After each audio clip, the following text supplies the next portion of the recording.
Hello friends, ನಾವಿವತ್ತು 9ನೇ ತರಗತಿಯ 2 ಚರಾಕ್ಷರಗಳಿರುವಂತಹ ರೇಖಾತ್ಮಕ ಸಮೀಕರಣಗಳು ಅನ್ನುವಂತ ಪಾಠ. ಹೌದಾ? 9ನೇ ತರಗತಿಯಲ್ಲಿ ಬರುವಂತಹ 2 ಚರಾಕ್ಷರಗಳಿರುವ ರೇಖಾತ್ಮಕ ಸಮೀಕರಣಗಳು ಅನ್ನುವಂತ ಪಾಠದ ಅಭ್ಯಾಸ 10.1ರ ಲೆಕ್ಕಗಳನ್ನ ನಾವಿವತ್ತು ಈ ವಿಡಿಯೋದಲ್ಲಿ ನಾವು ಈ ಲೆಕ್ಕಗಳನ್ನ ಬಿಡಿಸ್ತಾ ಇದ್ದೀವಿ. ಹೌದಾ? ಹಾಗಾದ್ರೆ ಮೊದಲನೇದಾಗಿ ಪ್ರಶ್ನೆ ಏನಿದೆ ಅನ್ನೋದನ್ನ ನೋಡೋಣ.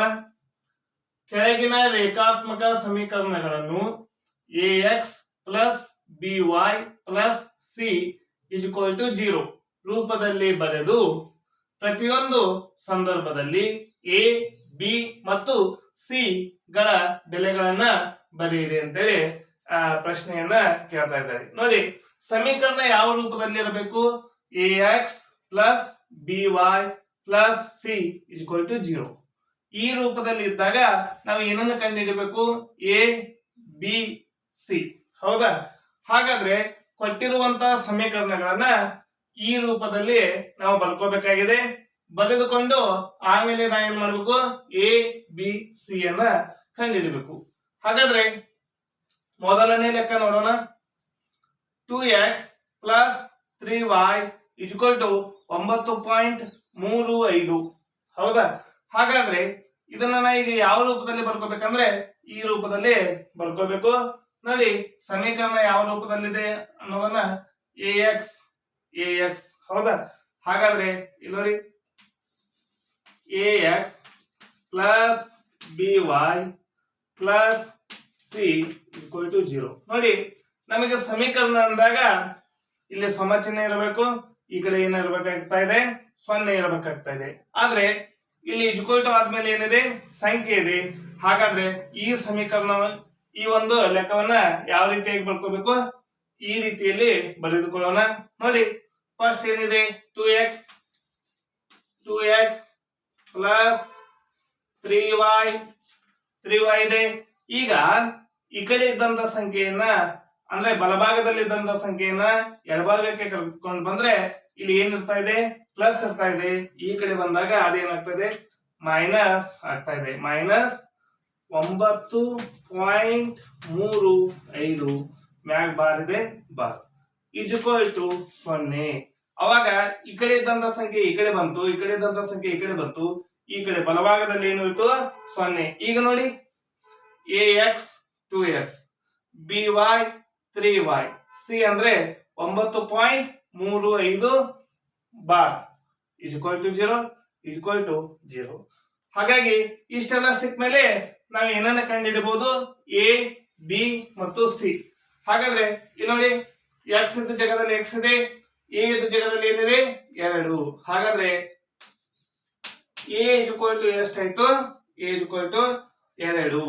ಆಮೇಲೆ by 3y, y ಜಾಗದಲ್ಲಿ y ಇದೆ, b ಜಾಗದಲ್ಲಿ ಏನಿದೆ ನೋಡಿ? 3. b = 3. ಅದೇ ರೀತಿಯಲ್ಲಿ c. ಹೌದಾ? ಇಲ್ಲಿ ನೋಡಿ, c ಜಾಗದಲ್ಲಿ 9.35 ಬಾರ್ ಇದೆ. ಇಷ್ಟೇ ಅಲ್ಲ, ಇಲ್ಲಿ ನಾವು ಏನನ್ನ ತೆಗೆದುಕೊಳ್ಬೇಕು? ಚಿಹ್ನೆಯನ್ನು ಕೂಡ ತೆಗೆದುಕೊಳ್ಬೇಕು. ಹಾಗಾಗಿ ಎಷ್ಟಾಗ್ತದೆ? Minus 9.35 bar. ಹೌದಾ? ಈ ರೀತಿಯಾಗಿ ನಾವು a, b, c ಗಳನ್ನ ಕಂಡುಹಿಡಿಯಬೇಕು. ಹೌದಾ? ಇನ್ನ ಇದೇ ರೀತಿಯಲ್ಲಿ ಇನ್ನೊಂದು ಲೆಕ್ಕವನ್ನ ನಾವಿಲ್ಲಿ ಬಿಡಿಸೋಣ. ನೋಡಿ, ಮೊದಲನೇದಾಗಿ ಎರಡನೇ ಲೆಕ್ಕ x ಮೈನಸ್ y/5 ಮೈನಸ್ 10 ಅಂದ್ರೆ 10 = 0 ಅಂತ ಇದೆ. ಹಾಗಾದ್ರೆ ನಾವು ಮೊದಲನೇದಾಗಿ ಸಮೀಕರಣದ ರೂಪವನ್ನ ಬರೆದುಕೊಳ್ಳೋಣ. ax plus by plus c = 0 ಅಥವಾ 0 ಅಂತೇಳಿ ಬರ್ಕೊಂಡಿದ್ದೇವೆ. ಈಗ ನೋಡಿ, ax ಇದೆಯಲ್ಲ, x ಇದೆ. ಹಾಗಾದ್ರೆ x ಇಂದ ಏನಿದೆ? ಏನೂ ಇಲ್ಲ ಅಂದ್ರೆ ನಾ ಎಷ್ಟು ಬರ್ಕೋಬೇಕು? 1. ಹೌದಾ?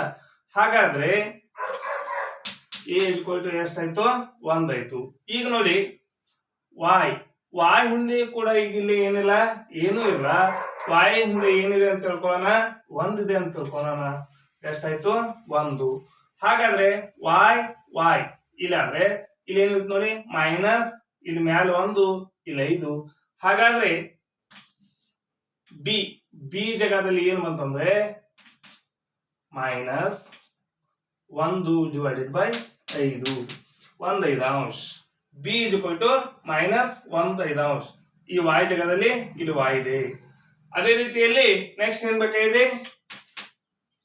ಸಿ. ಹೌದಾ? ಇಲ್ಲಿ ಏನಿದೆ ನೋಡಿ, -10 ಚಿಹ್ನೆಯನ್ನು ನಾವು ತೆಗೆದುಕೊಳ್ಬೇಕು. ಹಾಗಾಗಿ ಸಿ ಇಸ್ ಈಕ್ವಲ್ ಟು -10 ಅಂತೇಳಿ ಬರ್ಕೊಳ್ತಾ ಇದ್ದೀವಿ. ಈ ರೀತಿಯಾಗಿ ನಾವು ಎ ಬಿ ಸಿ ಗಳನ್ನ ಕಂಡುಹಿಡಿದಿದ್ದೀವಿ. ಈ ವಿಡಿಯೋ ನಿಮ್ಗೆ ಇಷ್ಟ ಆಗಿದ್ರೆ ಲೈಕ್ ಮಾಡಿ, ಶೇರ್ ಮಾಡಿ, ಸಬ್ಸ್ಕ್ರೈಬ್ ಆಗಿರಿ. ಹೀಗೆ ನಮ್ಮೆಲ್ಲ ವಿಡಿಯೋಗಳನ್ನ ನೋಡ್ತಾ ಇರಿ. ಹೌದಾ? ಇನ್ನು ಮುಂದಿನ ಲೆಕ್ಕಗಳಿಗಾಗಿ ನಮ್ಮ ಯೂಟ್ಯೂಬ್ ಚಾನಲ್ ಅನ್ನ ವೀಕ್ಷಣೆ ಮಾಡ್ತಾ ಇರಿ. Thank you.